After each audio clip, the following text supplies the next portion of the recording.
निम्नलिखित में से कौन सा यादृच्छिक प्रतिदर्श तकनीकी समांगी जनसंख्या समूह हेतु अधिक उपयुक्त है? श्रृंखलाबद्ध, सरल, स्तरीकृत या फिर आनुपातिक? तो ये कौन सी विधि है? यह है सरल विधि। ऑप्शन नंबर बी करेक्ट है।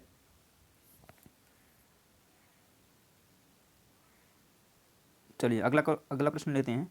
भारत में प्रधान वन उत्पाद है वेत उत्पाद, रेजिन, इमारती लकड़ी या फिर ईंधन की लकड़ी? तो भारत में जो प्रधान वन उत्पाद है क्या है? वो है इमारती लकड़ी। सी ऑप्शन करेक्ट है। और एक बात और आप नोट कर सकते हैं कि वनों का देश की अर्थव्यवस्था में काफ़ी महत्वपूर्ण स्थान है। इन वनों से हमें वन उत्पाद के रूप में प्रतिवर्ष लगभग 19.75 यानी कि अगर यदि आप बात करें तो लगभग 20 मिलियन घन मीटर, 20 मिलियन घन मीटर क्या होता है, इससे हमको औद्योगिक लकड़ी मिलती है। इसके साथ साथ इससे लगभग 15 मिलियन घन मीटर जलाऊ लकड़ी भी मिलती है। तो ये काफ़ी ज़्यादा इंपॉर्टेंट है। ये इतना आपको मिलता है औद्योगिक लकड़ी, और ये लगभग जलाऊ लकड़ी मिलती है 20 मिलियन घन मीटर। तो ये आपको नोट कर सकते हैं और इम्पॉर्टेंट फैक्ट है ये। चलिए बढ़ते हैं अगले क्वेश्चन की तरफ। और अगला हमारा क्वेश्चन है, निम्नलिखित देशों में से किस देश में नोवा मुंडी एवं गुआ लौह अयस्क उत्पाद क्षेत्र स्थित है? यूके, चीन, भारत या फिर फ्रांस में? तो नोवा मुंडी एवं गुआ लौह अयस्क उत्पाद क्षेत्र ये कहाँ पर स्थित है? यह स्थित है बेसिकली भारत में। सी ऑप्शन करेक्ट है। और भारत में भी कहाँ पे? यह जो है झारखंड में स्थित है। कहाँ पे है?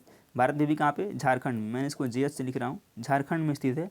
और यह जो है झारखंड राज्य के अन्य लौह जो अयस्क क्षेत्र हैं वो है पंसीरा बुरु तथा बड़ा बुरु। कौन सा है? पंसीरा बुरु है एक, पंसीरा बुरु, और एक है बड़ा बुरु। तो ये भी नोट कर सकते हैं। ये भी कहाँ पे? ये भी झारखंड में ही है। तो इन दोनों को आप नोट कर सकते हैं एडिशनल पॉइंट के रूप में। चलिए बढ़ते हैं अगले क्वेश्चन की तरफ।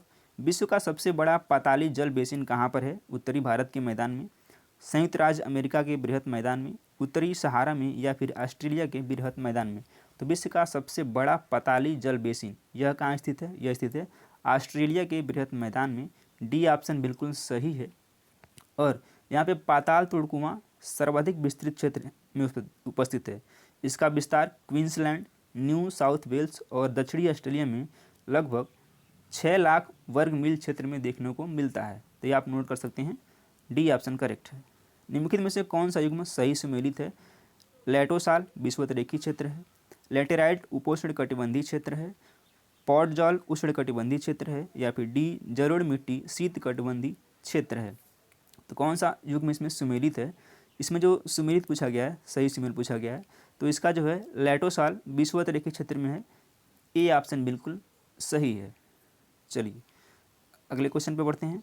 मानव विकास सूचकांक प्रस्तुत किया जाता है विश्व बैंक के द्वारा, संयुक्त राष्ट्र विकास कार्यक्रम के द्वारा, अंतर्राष्ट्रीय मुद्रा कोष के द्वारा, या फिर डी संयुक्त रूप से इन सभी के द्वारा? तो मानव विकास सूचकांक ह्यूमन डेवलपमेंट इंडेक्स HDI जारीकर्ता कौन है? ये पूछ लिया गया है आपसे। इसका जो जारीकर्ता है वो कौन है? संयुक्त राष्ट्र विकास कार्यक्रम के द्वारा जारी किया जाता है। बी ऑप्शन करेक्ट है। और इसकी जो शुरुआत हुई थी वह 1990 से हुई थी और यह प्रतिवर्ष जारी किया जाता है। तो आपको बी ऑप्शन करेक्ट करके चलना है। बढ़ते हैं अगले क्वेश्चन की तरफ। भारत में चीनी उद्योग का स्थानीयकरण उत्तर से दक्षिण की ओर खिसक रहा है।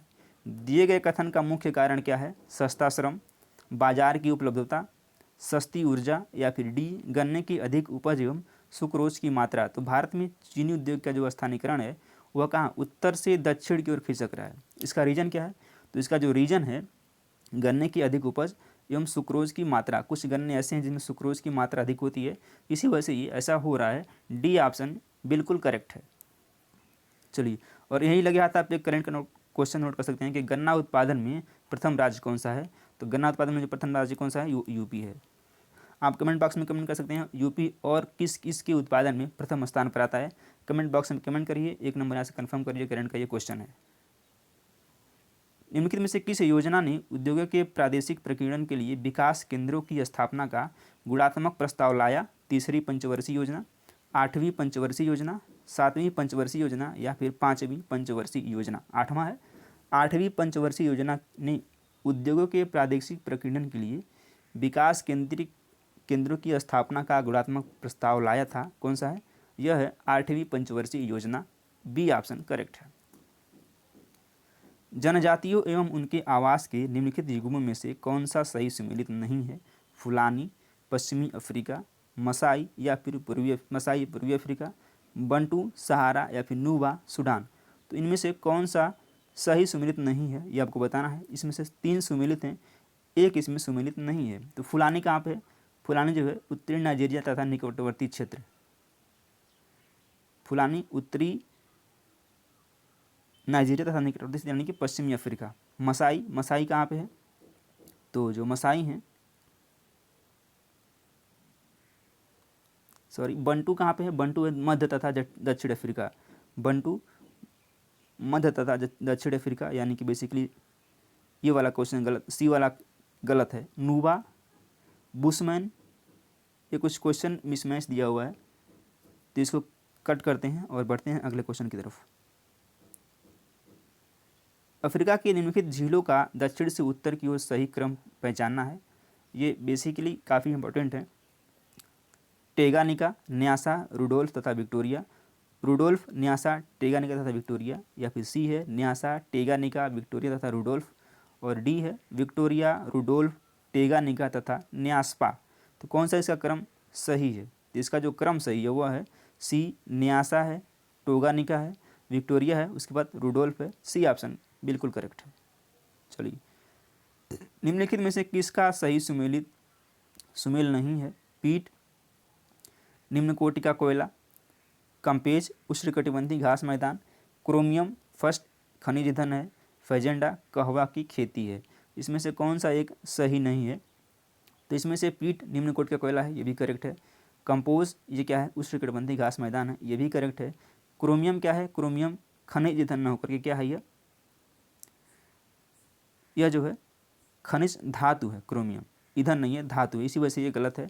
और फैजेंडा कहवा की खेती है, ये भी करेक्ट है। तो सी वाला ऑप्शन करेक्ट नहीं है, यही हमारा आंसर है। चलिए, एल नीनो संबंधित है पश्चिमी अवदाब से, पूर्वी अवदाब से, भारतीय मानसून से, या फिर मौसम की भविष्यवाणी से। तो एल नीनो किससे संबंधित है? यह संबंधित है भारतीय मानसून से। सी ऑप्शन बिल्कुल करेक्ट है। सारगैसो सागर स्थित है अटलांटिक महासागर में, हिंद महासागर में, प्रशांत महासागर में, या फिर आर्कटिक महासागर में। तो सारगैसो सागर कहाँ स्थित है? यह स्थित है अटलांटिक महासागर में। सी विल बी राइट। निम्नलिखित में से कौन सा स्थल रूप भूमिगत जल से संबंधित है? लेपीज, प्लाया, टार्न, या फिर नूनाटक। तो कौन सा भूमिगत जल से रिलेटेड है? यह है लेपीज। ए ऑप्शन बिल्कुल करेक्ट है। चलिए, सतृण गीरिका का संबंध किससे है? हिमानी स्थलाकृति से, तटीय स्थलाकृति से, काष्ठ स्थलाकृति से, या फिर डी परिहिमानी स्थलाकृति से। सतृण गीरिका का संबंध किससे है? इसका जो संबंध है यह है काष्ठ स्थलाकृति से। सी विल बी राइट। निम्नतम अपरदन जल तल की अवधारणा का प्रस्ताव किसने प्रस्तुत किया था? डेविस ने, मलाट ने, जॉनसन ने, या फिर पावेल ने। तो निम्नतम अपरदन तल की अवधारणा का प्रस्ताव जो प्रस्तुत किया था वह किया था जॉनसन ने। सी ऑप्शन बिल्कुल करेक्ट है। डेल्टा केम परिणाम है। डेल्टा माने किसका परिणाम है? हिमनद अपरदन का, वायु निक्षेपण का, नदी निक्षेपण का, या फिर हिमनद निक्षेपण का। तो डेल्टा किसका परिणाम है? डेल्टा जो है हिमनद निक्षेपण का परिणाम है। डी ऑप्शन करेक्ट हो जाएगा। 180 डिग्री देशांतर है वह रेखा जिससे आर पार तिथि बदल जाती है। एक काल्पनिक रेखा जो शून्य अंश देशांतर से गुजरती है। सी, एक काल्पनिक क्षैतिज रेखा जहाँ से ऊंचाई तथा गहराई का मापन किया जाता है। या फिर डी, एक काल्पनिक रेखा जो भूमंडल को उत्तरी एवं दक्षिणी गोलार्ध में बांटती है। तो कौन सी है? यह क्या है? यह बेसिकली वह रेखा है जिसके आर पार तिथि क्या होती है? बदल जाती है। तो ए ऑप्शन इसका सही है। चलिए बढ़ते हैं अगले क्वेश्चन की तरफ। सरकार द्वारा राजस्व और कर का भाव कराने के लिए निम्नलिखित में से कौन सा मानचित्र तैयार किया गया है? भौगोलिक मानचित्र, दीवार के मानचित्र, कैडस्ट्रल मानचित्र, या फिर एटलस मानचित्र। तो सरकार द्वारा राजस्व और कर का भाव कराने के लिए निम्नलिखित में से जो मानचित्र तैयार किया गया है वह मानचित्र है कैडस्ट्रल मानचित्र। सी ऑप्शन बिल्कुल करेक्ट है। निम्नलिखित में से कौन सा समान यात्रा समय को जोड़ने वाली रेखाओं को दर्शाता है? समताप रेखा, समकाल रेखा, समुच्च रेखा, या फिर सममान रेखा।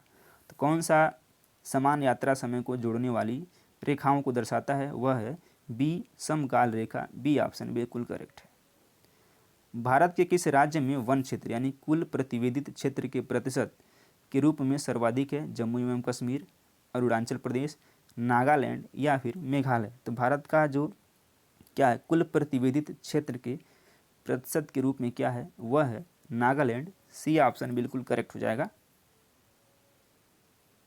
चलिए अगले क्वेश्चन पे बढ़ते हैं। सूची एक को सूची दो से मिलाना है। एक तरफ दिया सिद्धांत और दूसरी तरफ दिया उसके प्रतिपादक। कोटि आकार नियम यह किसने दिया है? यह दिया है जी.के. जीफ ने। जी.के. जीफ ने दिया है कोटि आकार नियम। प्राथमिक नगर का सिद्धांत किसने दिया है? यह दिया है मार्क जेफरसन ने। मार्क जेफरसन ने दिया है। केंद्र स्थल सिद्धांत यह जो दिया है केंद्र स्थल सिद्धांत यह दिया है डब्ल्यू क्रिस्टालर ने।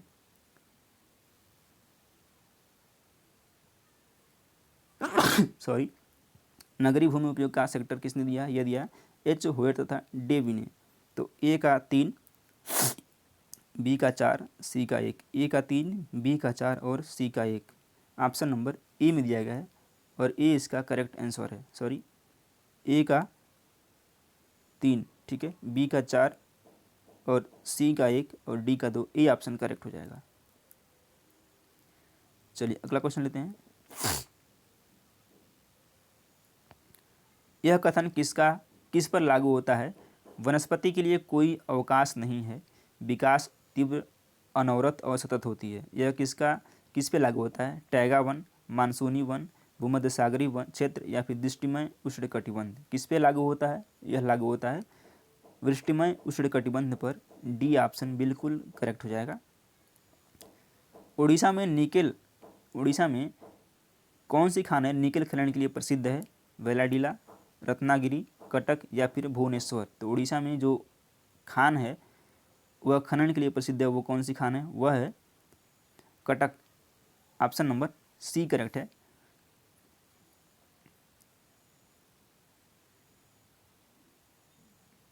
अगला क्वेश्चन लेते हैं। निम्नलिखित में से कौन सा पर्वत शिखर सुमेलित नहीं है? इधर एक तरफ दिया पर्वत शिखर और एक तरफ दिया ऊंचाई मीटर में। अनाईमुड़ी कितनी ऊंचाई है? वह 2695, ये करेक्ट है। नंगा पर्वत 8126 मीटर, यही करेक्ट नहीं है। कितना है? 8126 मीटर है। और माउंट एवरेस्ट 8848, ये भी बिल्कुल करेक्ट है। और K2 8611। तो इसका करेक्ट आंसर कौन सा है? नंगा पर्वत। बी ऑप्शन बिल्कुल करेक्ट हो जाएगा। चलिए उम्मीद करते हैं कि आपको यह सेशन पसंद आएगा। सेशन यदि पसंद आए तो वीडियो को लाइक करें और चैनल को सब्सक्राइब जरूर करें। धन्यवाद।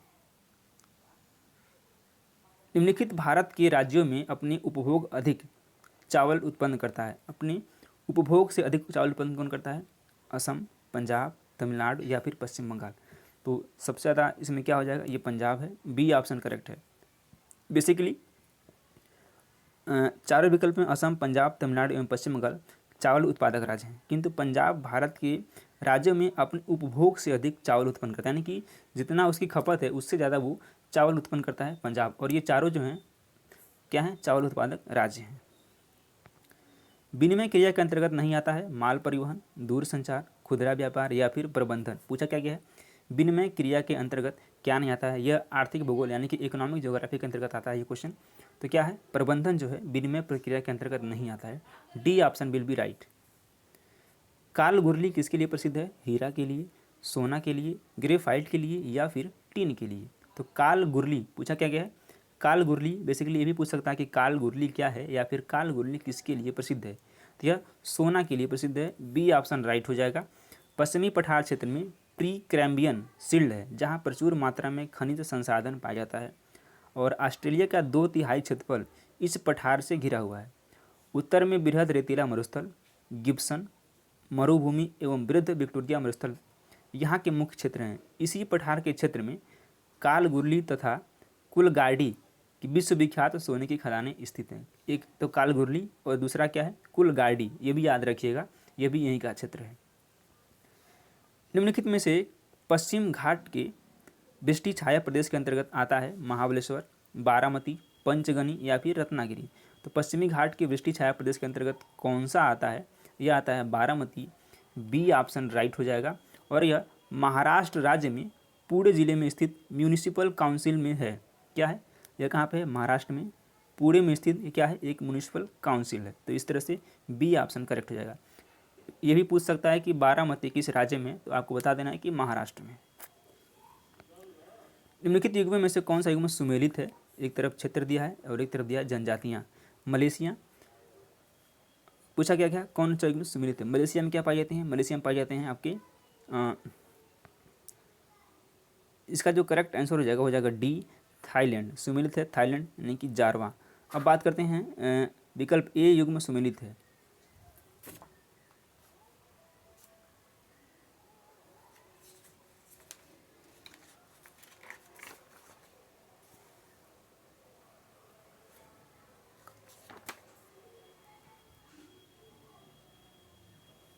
पिग्मी कांगो, पिग्मी कांगो हम कब पाए जाते हैं, पिग्मी कांगो ये पाए जाते हैं आपके बेसिन।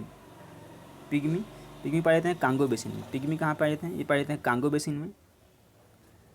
और बेसिन बेद्दा श्रीलंका में पाए जाते हैं। बेद्दा कहाँ पे, बेद्दा देना श्रीलंका में पाए जाते हैं। और किर्गिज मध्य एशिया। जारवा अंडमान निकोबार द्वीप समूह। तो क्या पूछा गया, कौन सा सुमेलित है, तो इसमें सुमेलित है आपका डी ऑप्शन। थाईलैंड में कहाँ पाए जाते हैं, जारवा पाए जाते हैं। तो चलिए उम्मीद करते हैं कि आपको ये सेशन पसंद आएगा। सेशन पसंद आए तो वीडियो को लाइक जरूर करें और चैनल को सब्सक्राइब करें। धन्यवाद।